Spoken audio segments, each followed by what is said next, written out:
Hello and welcome to another spring edition of Duck TV Sports. I'm Stephen Woodworth. And I'm Jacob Leffler. We have a lot to cover today, so let's get started. Take it away, Stephen. You got it. Fresh off of a series sweep of Arizona, the Oregon softball team travels to the Bay Area this weekend to take on the California Golden Bears. The Bears currently sit at 27-18-1 on the season and are middle of the pack in the Pac-12. Last season, the Ducks outscored the Bears 31-3 over a three-game series. Both Sheridan Hawkins and Megan Kleist are 15-3 each this season, and both look to continue their successes in Oregon's final road trip of the season in Berkeley. The Ducks baseball team turn their upcoming series in Phoenix against the Arizona State Sun Devils. The Sun Devils are currently 25-15 overall and 9-9 in Pac-12 play, good for 6th in the conference. The Sun Devils are led by junior infielder Colby Woodmansee. He ranks top 10 in the Pac-12 in slugging percentage, runs scored, RBIs, and home runs. The first pitch is set for Friday at 6:30 in Phoenix. Oregon fans were able to get a glimpse of the future at the annual football spring game. Our own Deuce Woodson has more on one of the newcomers who experienced a homecoming. Take it away, Deuce. For most Oregon high school football players, playing here at Autzen Stadium is just a dream.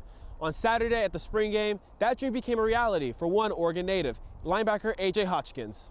Hailing from Tigard, Oregon, a suburb outside of Portland, Hotchkins started his football career as a junior for the Tigers, not playing linebacker until his senior year. I was wrapped up trying to pursue my basketball dreams, to be honest, and it wasn't working out for me, honestly. And the coaches have been bugging me since my freshman year to kind of come out and play football. And I told them I was my sophomore winter, and then going into my junior year, I played spring ball and just kind of fell in love with it. After his senior year, he had multiple offers from FCS schools, and he committed to play to the University of Wyoming. But instead of playing for the Cowboys, he took his talents down to Southern California to play for Riverside Community College. I actually went to Wyoming, and I just wasn't really feeling at home. I didn't feel really right about it, and I ended up leaving, went to RCC, and then just to find a new home. I felt like I could play at a higher level. All in all, Hotchkins says playing for Oregon is a blessing.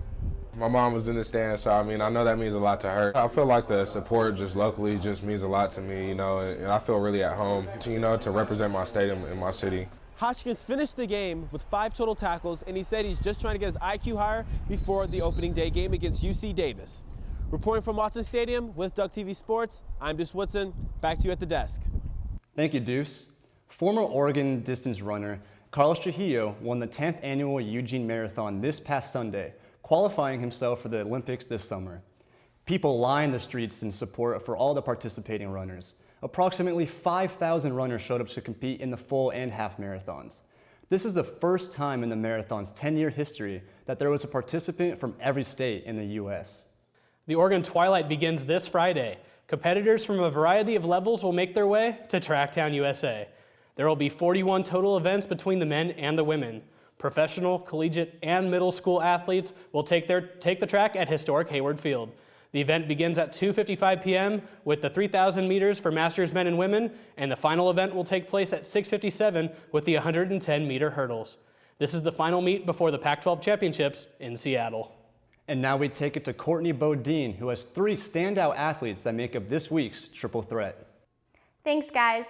For this week's Triple Threat, we'll highlight 3 true freshmen: football's Dylan Mitchell, softball's Megan Kleist, and baseball's Travis Monyo.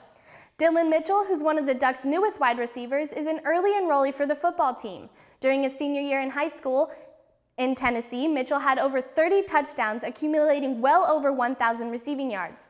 These impressive stats earned Mitchell the Tennessee Titans Mr. Football Award for 2015. During the spring game, he had 2 touchdowns and remained in sync with graduate transfer quarterback Dakota Prukop throughout the entire game. I'd be surprised if he didn't see immediate playing time in the 2016 season. Keep an eye out for him this fall. Switching over to the Diamond, Megan Kleist, a pitcher for the softball team, has shown just how tough she can be. This season, she has started in 17 total games and she has an ERA of 2.15. Her overall record for this season is 15-3. This past weekend, she pitched a shutout against the University of Arizona Wildcats and will be a key player moving forward for the Ducks. Now, we can't talk about impressive freshmen without mentioning infielder Travis Monyo for the Ducks baseball team.